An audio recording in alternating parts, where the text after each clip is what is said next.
오늘 팔복 중에서 네 번째 복을 살펴보려고 하는데요. 의에 줄이고 목마른 자는 복이 있나니 그들이 배부를 것이며, 이 네 번째 복에 대해서 우리가 들을 때에 어떤 생각이 떠오르십니까? 이 네 번째 복은 앞에 나왔던 그 세 가지 복들과는 약간의 차이가 있는데요. 앞에서 나온 복들은 뭔가 정적이고 수동적인 느낌을 가지고 있습니다. 심령이 가난하다, 애통한다, 그 다음에 온유한 자, 이런 단어들은 뭔가 정적이고 수동적인 그런 느낌을 주거든요. 그런데 오늘 네 번째 복은 상당히 적극적이고요, 진취적인 그런 모습을 보여줍니다. 줄이고 목마르다는 것은 배고프고 목마른 상태를 말하지 않습니까? 그것은 곧 먹을 것과 마실 것을 찾아서 적극적으로 움직이는 그 마음의 자세를 표현해주고 있는 것입니다. 2002년 월드컵 때 우리 대표팀 감독이었던 히딩크 감독, 유명한 말을 남겼는데요. 아마 이탈리아와의 16강전에서 승리한 뒤 인터뷰 때 했던 말로 기억하는데요. 아주 짧지만 강력한 말이었습니다. I am still hungry. 나는 아직도 배가 고프다. 그 이야기를 했었거든요. 16강전을 이겼지만 그 16강전도 대단한 치열한 경기였는데요. 이 경기에서 이겼지만 여기에 만족할 수는 없다는 것입니다. 아직 나는 배고프다. 나는 아직 배가 덜 찼다. 아직 배불러 풀숲에 누워 잠을 청하는 그런 사자의 모습이 아니고요.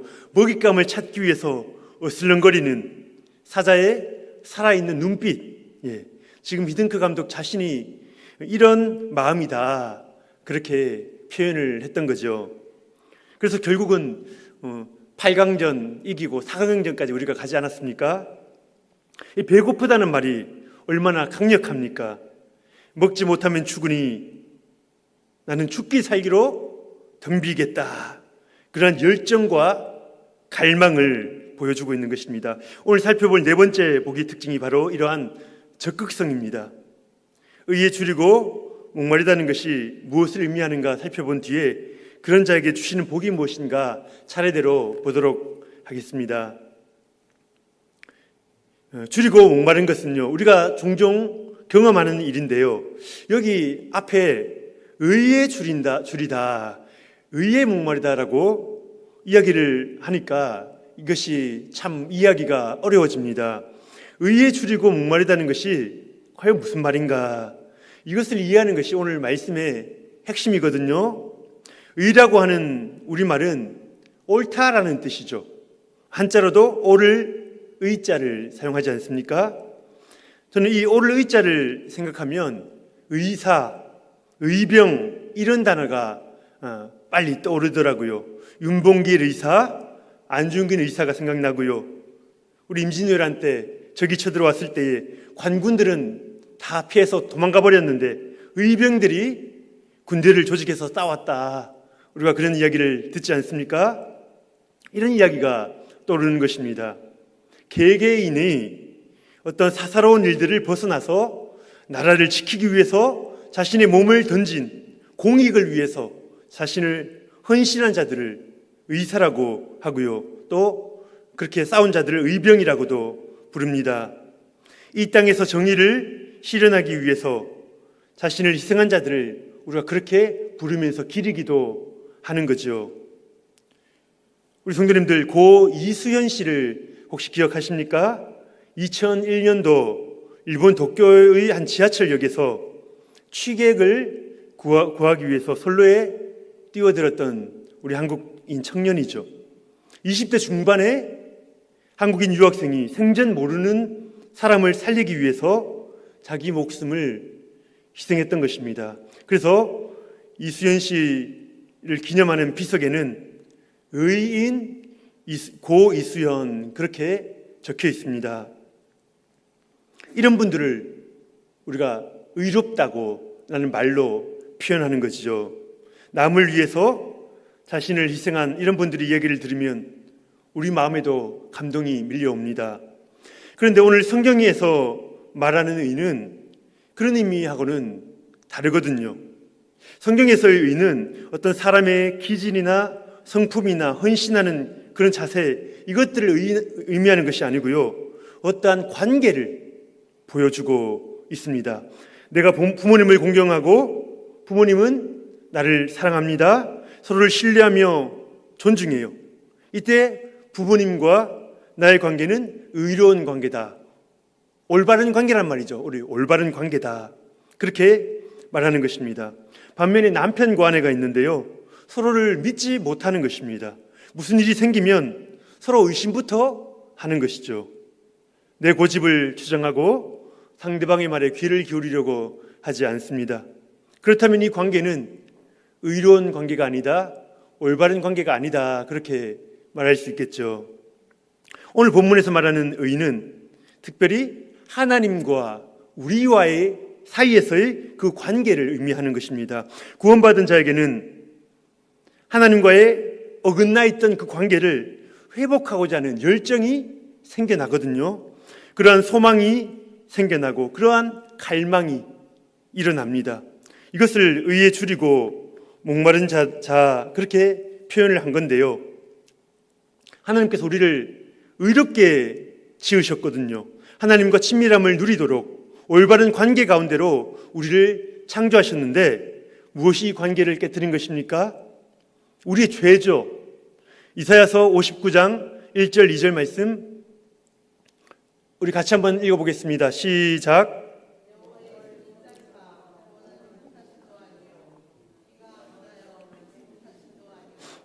오직 너희 죄악이 너희와 너희 하나님 사이를 갈라놓았고 너희 죄가 그의 얼굴을 가리어서 너희에게서 듣지 않으시게 함이니라. 아멘. 우리의 죄로 인해서 이 관계가 단절된 것이죠. 하나님과의 의로운 관계, 올바른 관계가 무너진 것입니다.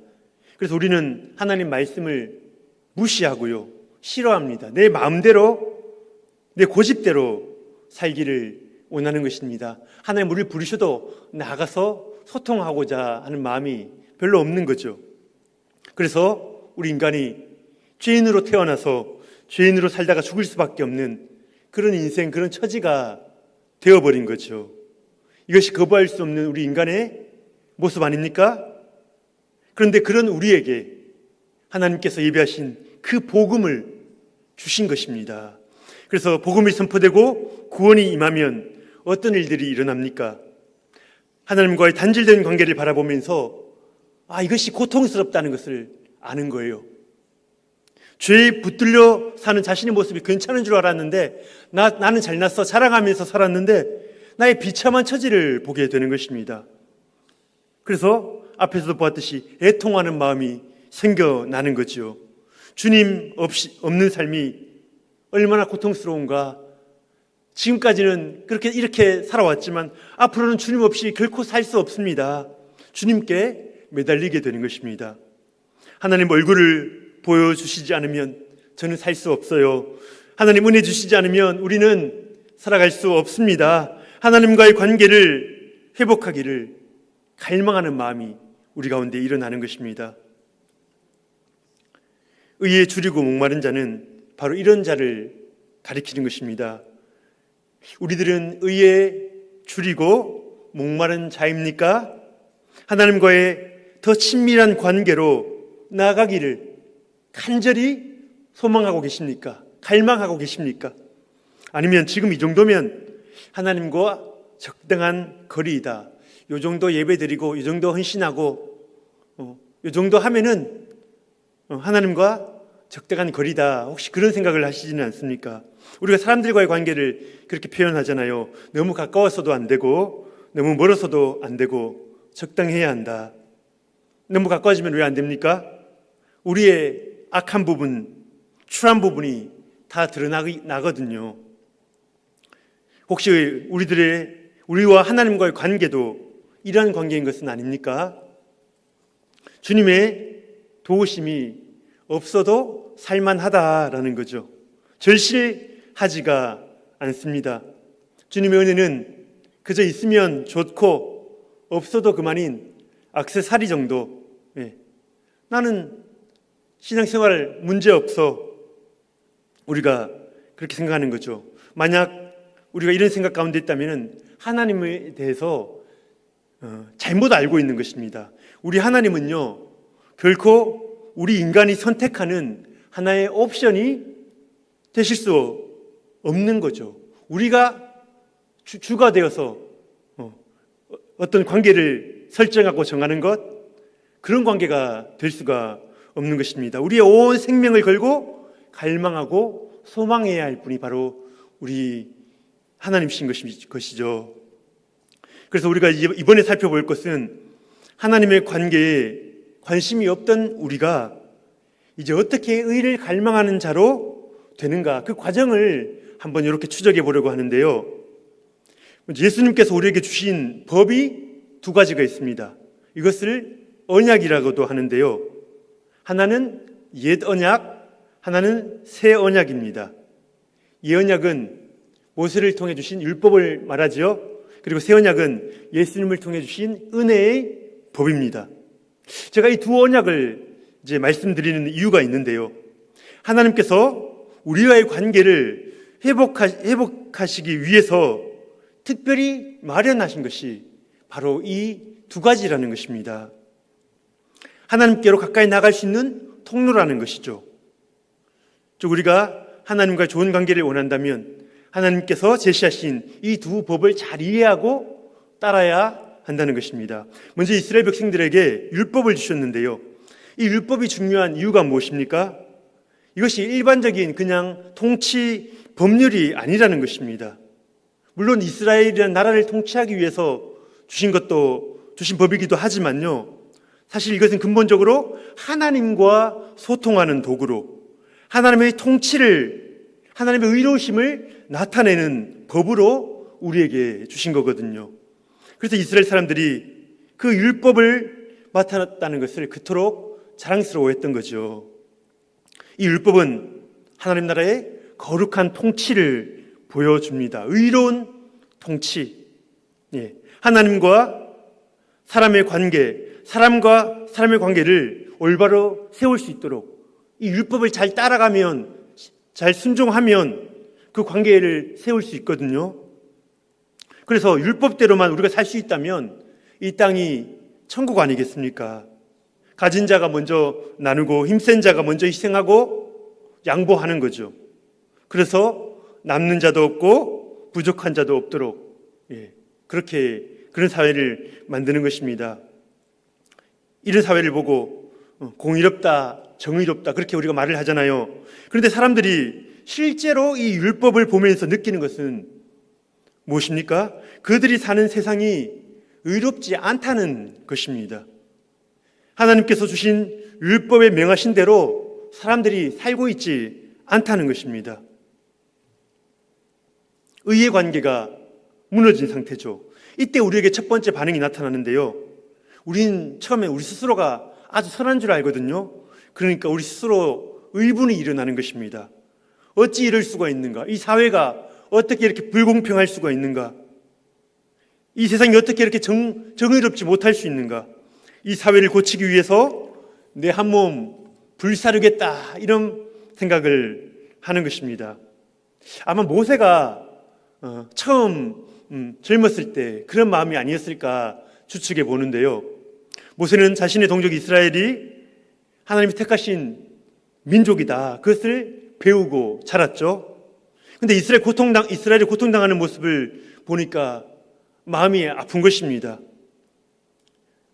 주님을 알지도 못하는 저들이 하나님의 백성을 괴롭힌다? 이것은 정의롭지 못한 일이다. 그렇게 생각을 한 거죠. 그래서 언젠가 노예 생활을 하고 있는 이들을 내가 구출해 내리라. 아마 그런 마음을 먹었을 것 같습니다. 그런데 어떻게 됩니까? 자신의 동족이 이집트인에게 고통당하는 모습을 보면서 감히 하나님의 백성을 너희들이 건드려? 의분이 일어나서 그 사람을 그 자리에서 쳐 죽이고 말지요. 결국 자기는 의롭고 자기는 능력이 있는 줄 알았는데 도망자 신세가 되는 것 아니겠습니까? 이번에 말씀드릴 것은 저의 경험인데요. 예전 교회를 섬길 때에 함께 일하는 선임 부목사가 상당히 나쁜 사람이었습니다. 나쁘다는 것은 이거 목사인데도 거짓말을 그렇게 자주 하고요.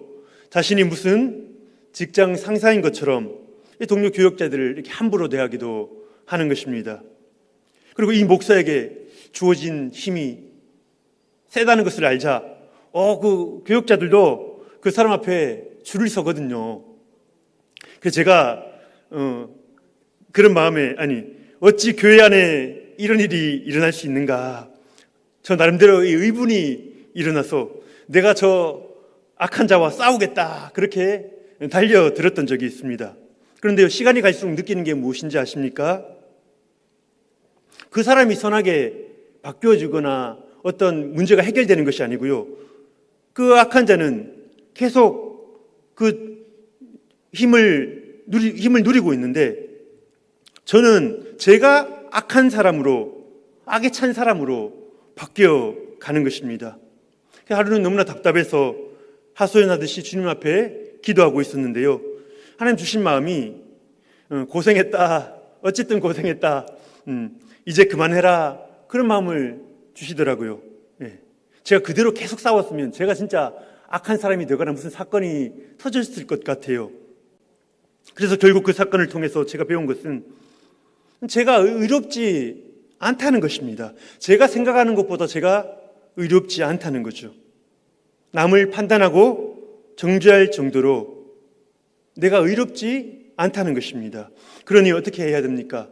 우리 온유한 자 배웠잖아요. 그 처분을 하나님께 맡기는 것입니다. 내가 어떻게 하는 것이 아니라 그 처분을 하나님께 맡기는 것입니다.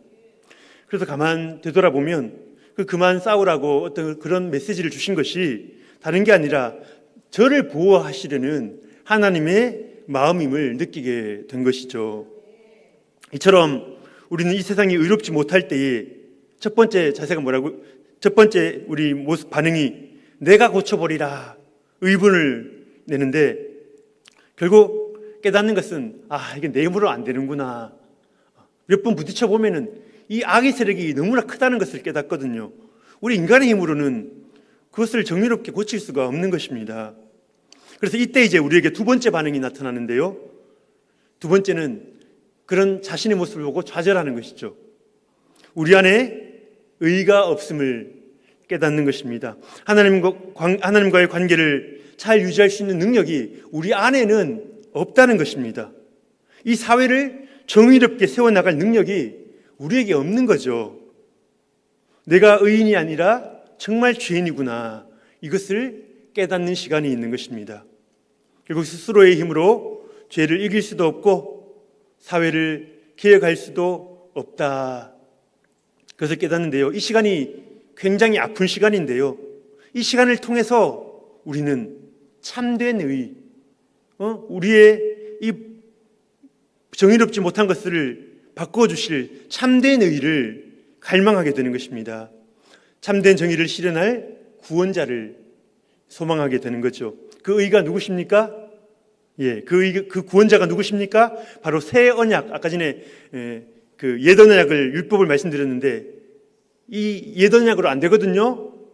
우리가 부족하다는 것을 알 뿐 더 이상 안 되거든요. 그러니까 새 언약의 중보자 되시는 예수 그리스도를 보내주셨던 거죠. 로마서 1장 17절 말씀 우리 같이 한번 보겠습니다. 로마서 1장 17절 시작.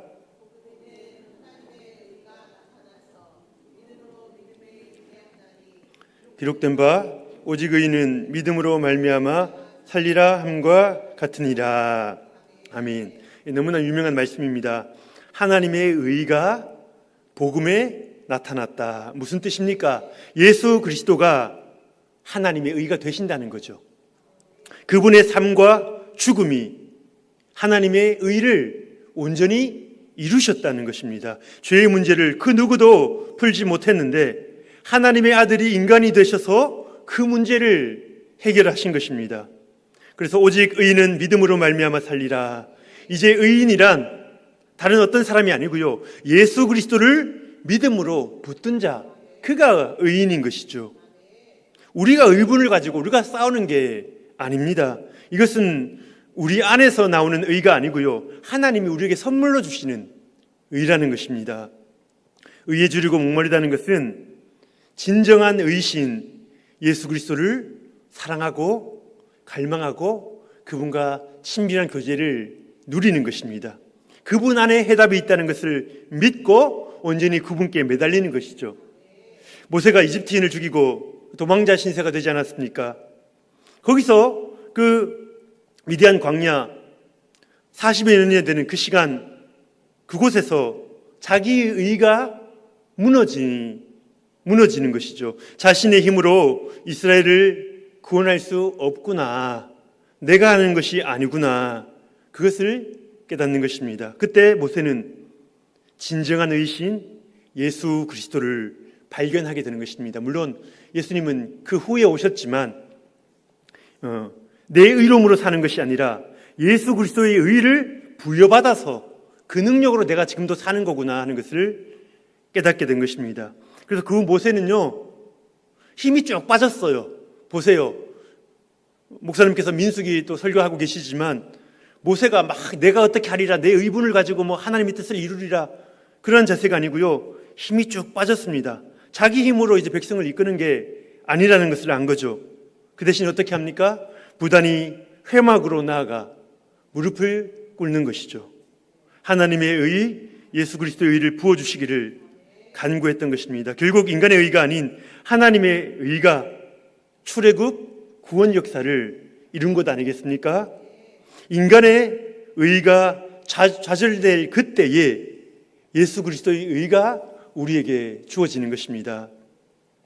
오늘 마지막으로 살펴볼 것은 의에 줄이고 목마른 자에게 주시는 하나님의 약속인데요, 간단합니다. 그들이 배부를 것이며 그분을 갈망하는 모든 자에게 의로움을 주시고 구원을 베풀어 주신다. 하나님과의 그 막혀있던 어긋난 관계들을 회복시켜 주신다. 그렇게 말씀하십니다. 하나님을 마음껏 예배하고 누릴 수 있도록 그 은혜를 주신다는 것이죠. 이것이 바로 의에 줄이고 목마른 자에게 주어지는 축복인 것입니다. 로마서 10장 12절 말씀, 로마서 10장 12절 말씀 같이 한번 보겠습니다. 시작.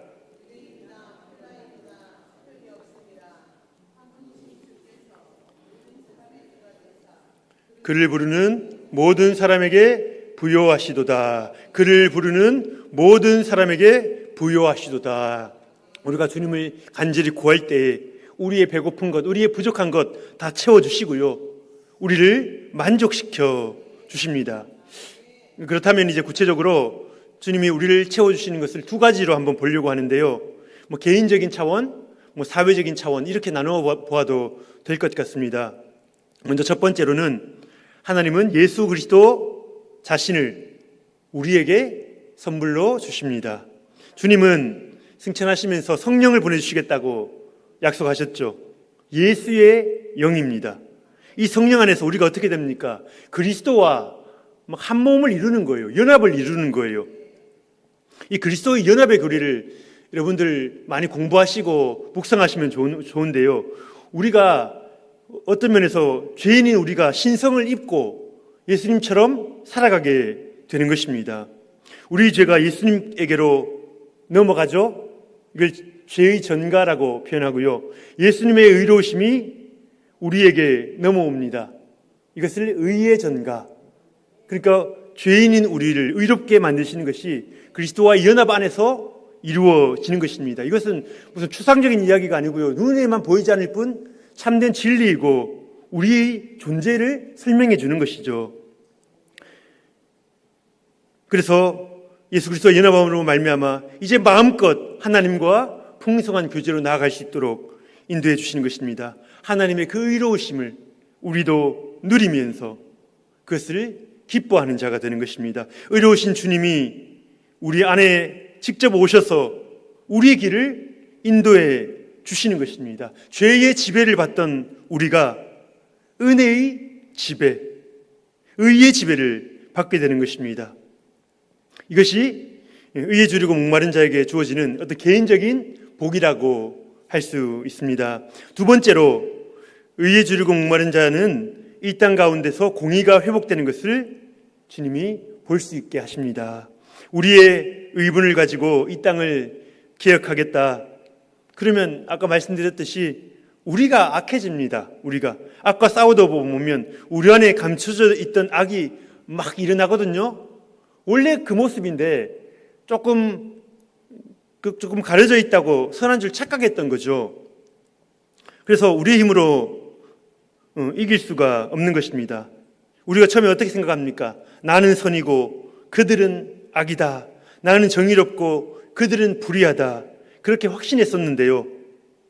나와 그들이 악으로 그냥 뒤범벅이 되어 있는 모습을 발견하는 것입니다. 우리 모두가 죄인이거든요. 그런데 예수 그리스도가 우리 안에 오시면 놀라운 일이 일어납니다. 주님을 따라가다 보니 우리가 우리 힘으로, 우리 의분으로 싸우는 게 아니고요.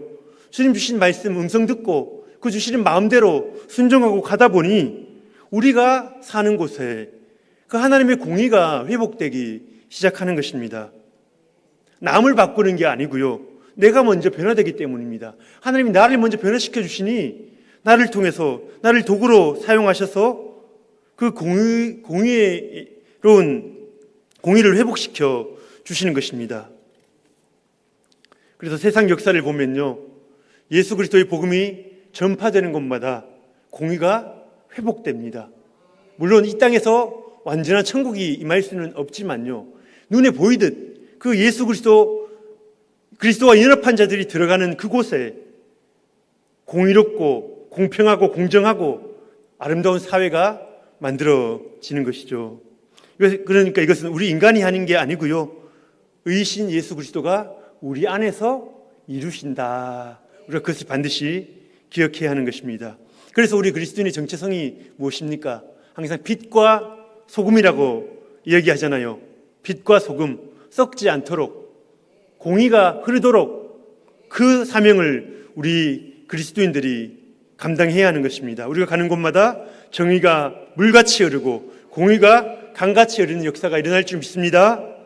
우리를 통해서 그 일들을 이루실 줄 믿습니다. 오늘 이 사회를 바라보면서 정의가 죽었다, 공의가 사라졌다, 그런 마음이 들 때가 있는데요. 예수 그리스도를 모신 우리가 나아가서 이 공의를 흐르게 해야 하는 거죠. 주님은 지금도 의인을 찾고 계십니다. 소돔성의 멸망을 막아설 의인 10명이 없었는데요. 오늘 우리는 어떻습니까? 내가 그 의인 10명에 들어갈 수 있겠습니까?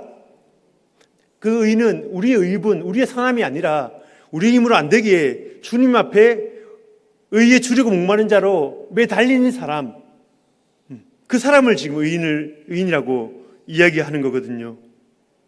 오늘도 우리가 의에 주리고 목말라 하고 있습니까?